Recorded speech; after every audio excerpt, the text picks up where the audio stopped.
campeão da Libertadores, ele vai subir 5 andares de joelho. É verdade. Vai, Corinthians. Ai, cara, peraí só um pouquinho. Nossa senhora, velho. Dói demais, não fiz mais promessa não. Mentira, vale tudo pro meu timão.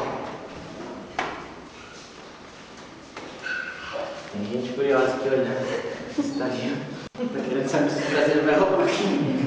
Não tem mais brasileiro aqui, só tem dois, agora tá italiano. Primeiro andar. Jesus, toma conta. Vamos ter que parar ali em cima para fazer os ajustes. Vamos ajustar aqui primeiro. Só para não queimar, tá, gente? Lembrando, crianças, não façam isso em casa. Esse quadro está sendo feito e editado por profissionais. E o conteúdo depois do programa não será adaptado por capítulo. E vamos de novo. E a Bela rodilhando tá chegando.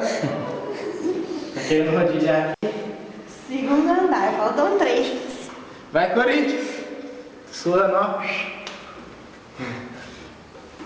Bela, acompanhei eu aqui. Vai, qualquer cana é doce, meu filho, vai.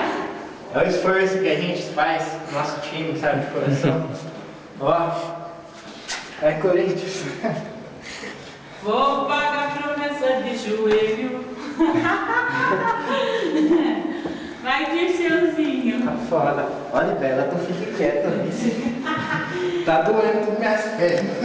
Pagador de promessa direto da Itália. Faz os amigos. Terceiro? Não sei.